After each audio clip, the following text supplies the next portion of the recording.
Hi, and thank you for joining us today on the Road to Recovery. I'm your host, Ronda Jackson, serial entrepreneur and small business advocate.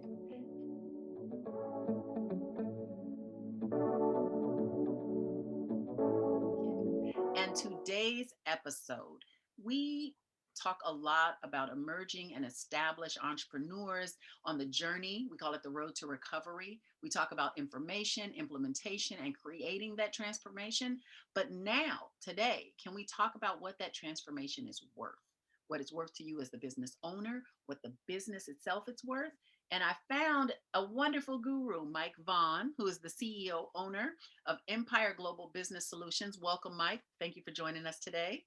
Hi, Rhonda. Thanks for the invite. I appreciate it. Oh, no, you're so welcome. And before I kind of keep elaborating on today's journey around valuation and the freedom that knowing your business value, right, your net worth gives you, will you tell us a little bit about Empire Global Business Solutions and what you do? Yes, we are part of an organization called Empire Business Brokers. That's the transaction part.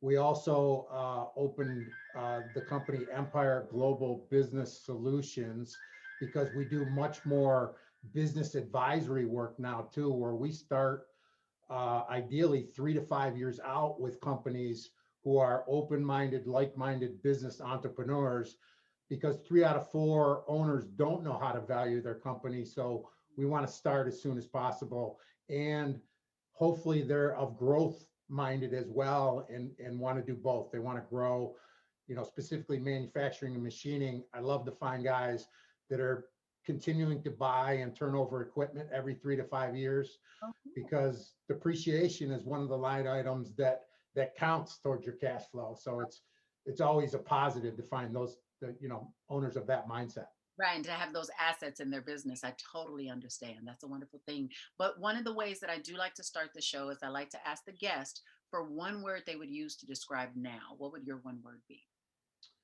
Probably commitment, Okay, and the level of commitment. What's your mindset? Being committed to serving whatever space that you're in. So that's what really is our emphasis, is how, one of the first questions we like to ask is, what's your biggest pain point? hmm What's keeping you up at night? What is your biggest challenge? And typically it's either time, people, or money, but we like to hear the specifics, within that particular company of what their biggest challenge is and how we might be able to help them with it. So I know that you've created a ebook around freedom, right? And it's called the Freedom Point. And I know that there was a section in the Freedom Point that talked about time. Can you give us a little snippet from that section and why that timing component is so important as we on the journey of evaluation of our business? Well, the timing part of it is really focused on helping the business owner realize, from a financial risk standpoint, Okay. when the best time to at least start considering it, based on how much of his or her net worth is tied up in that business. Okay. So like with the pandemic, you never know when something may happen. There's different factors. There's divorce, there's there's death, there's disability. So Right. you never know when something might happen, where if you're prepared, and ideally you have a business that runs itself, because that's the other reason I'm obsessed with freedom. So ideally, if I get a guy 3 to 5 years out, that I can get him for his business runs itself in 3 years, then maybe he doesn't want to sell. Maybe he wants to reap the benefits, but at least it gives him a choice. I'm a guy that loves choices. I like that. And so, with having the choice of freedom, there was another segment that you kind of made me think of, is that you are actually helping business owners create what that looks like. So, there's a long term view, right, for their business versus I know a lot of times in some of the business strategies, we're basing a lot of things on historical data, but I like the whole look ahead approach with evaluation. And the other thing I was going to ask you, can you explain valuation just in a few sentences? So, for a business emerging or established entrepreneur that this conversation is a little new for, what is valuation? Well, to start with, you're right. The focus is on that 30,000 foot goal. What's the vision? What's the goal? Once we establish that, then we can reverse engineer and get into the valuation has different meanings to different people. Okay. And where we kind of separate ourselves is we do what's called a value inhibitor, which scores the 8 different drivers like a dashboard on a race car. It'll score your overall business, then your 8 different drivers. And then part of the valuation is we do what's called an industry benchmark, which gives a guy a business owner a rank plus or minus based on his NAIC code Right. on every line item of his P&L. And the NICS codes are the North American Industry Classification System. That's the six Correct, code for you to identify correct. what industry or trade you're in. Okay. And then when we go into the true business valuation, we do a cash flow, adjusted cash flow, EBITDA, adjusted EBITDA, and debt service ratio. That's what the banks and the buyers want to see. What's your debt service ratio? How soon are they going to get their return on their money? Right. So So then that has a lot to do with timing as well, because depending on where you're vested in your business, whether you're a startup, whether you've been in business for 5 years, whether you have that track record or that longevity already behind you, to your point, and are looking at an exit strategy for internal and external factors, right? So there's a cash flow component also to valuation and directly related to the owners. Can you talk a little bit about that? yeah, I mean, really, that's key. There's the cash flow there's different line items on your tax returns and your P&Ls that we pull what we call cash flow out. Yes. I mentioned one depreciation earlier, but it's really important there because when we look at the valuation and whether we can put an investor in place, it's because the investor doesn't want to buy a job. The investor wants to hire a manager, put them in place, and Right. there's a replacement salary in that we have to figure so that then you can determine if your business even can put an investor in play. And Right. that's where most guys who are running their business for the sake of their lifestyle, we got more work with them because they don't have enough cash in there and their business could be overly dependent on them. Okay, so you mean my business is not an ATM machine? Believe it or not, it's not. You can use it as one, but when you get ready to sell it, It's gonna be a problem. you'll have a whole new challenge on your hands. And I like that. And so, okay, speaking of challenges and speaking of the company culture that has to kind of sometimes be revamped, right? The mindset you talked about, and then the commitment to whatever the end game is. There's a way that you guys approach packaging for companies, for emerging and established entrepreneurs that would like to take a journey towards an exit strategy like evaluation for sale or for leverage as an asset. So sometimes evaluation isn't necessarily for exiting a business. It's also for accepting new money or investors as well, right? Well, not only that, they need a benchmark. They need to know what they're worth and why they're worth today, Uh-huh. so that we can establish. It's interesting you brought up culture because typically, if a business is flat, there could be a mindset and a culture that's called culture prevention, Mm, customer culture prevention. okay. It's a book that I read a couple of weeks ago by Tom Helpin, Okay. and it talks about how they're good with status quo and they don't want any more work. So that business owner who doesn't want to worry about hiring more people or growing the business, Mhm. they kind of inadvertently are have created a culture that isn't conducive to commerce and Right. growing it.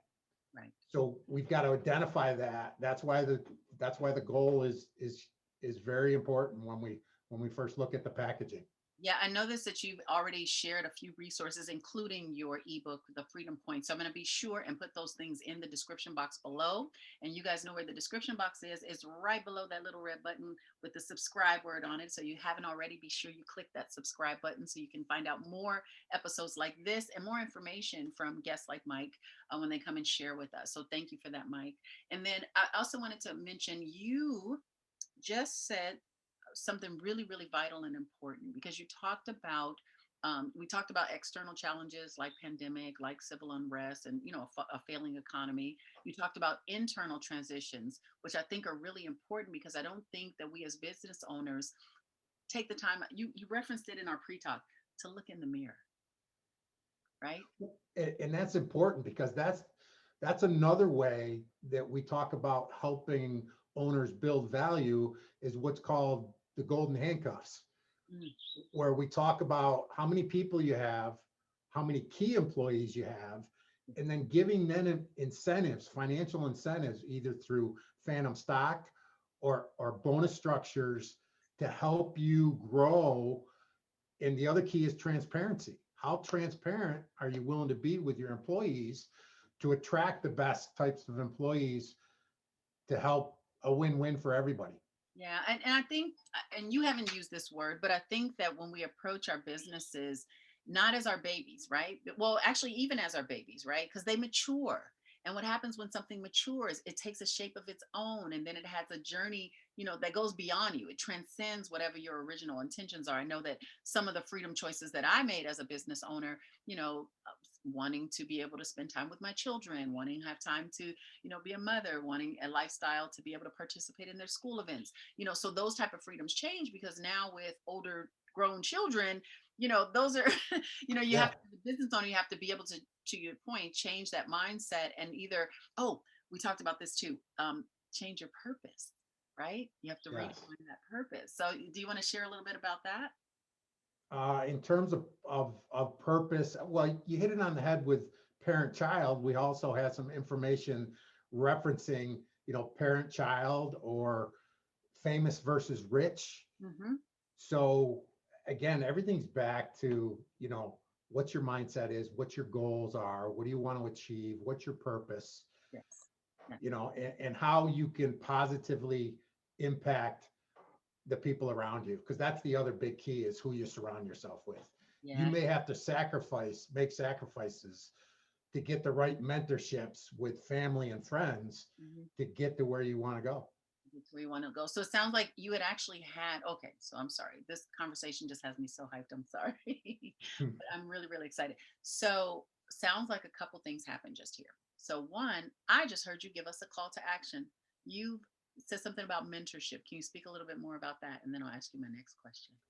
Yes, I mean, I unfortunately I waited till about 2 years ago, but the value of a business coach, advisor, mentor, whatever label you want to give them, that or groups of people that Uh-huh. you want to surround yourself with that have already been where you want to go Mhm. is really gonna, they call it drafting. You're gonna get in and draft with the right people because you share the same wants, desires, and dreams. Yeah. So there's I'm a karma guy, and I'm a firm believer there's a reason for everything.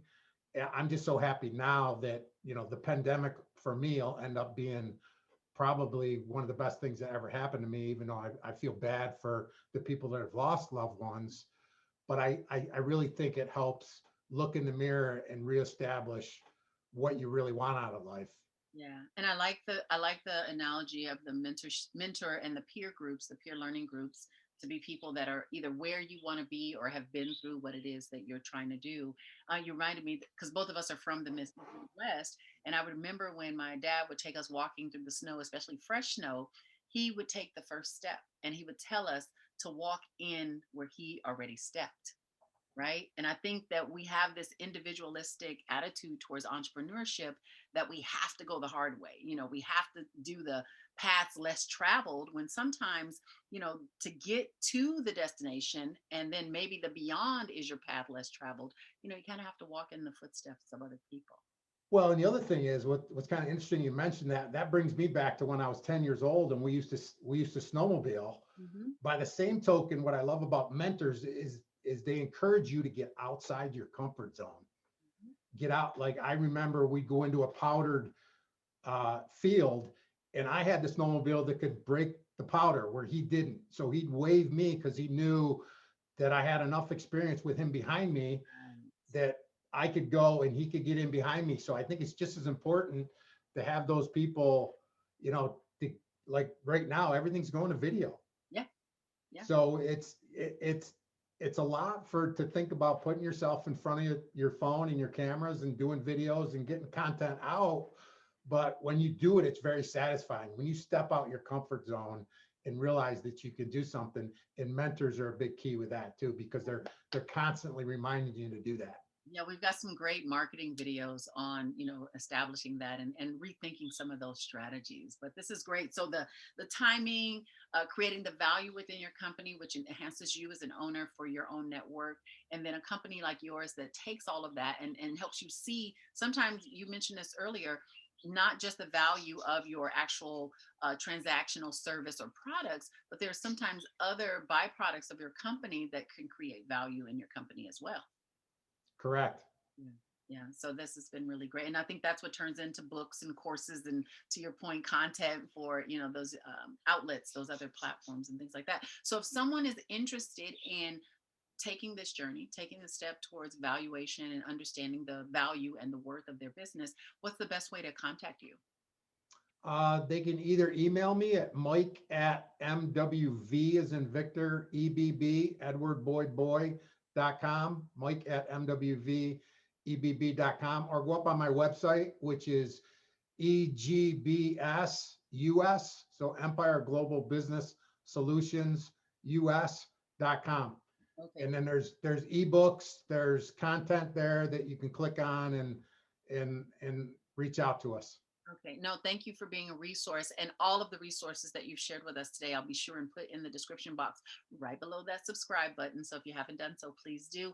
And thank you again, Mike, for being here, for sharing. I hope you will accept the invitation to come back, as you are, very pivotal in helping other business owners, make the transformations in their business, and any of that you would, we'd appreciate any of that you want to share with us here on the road to recovery.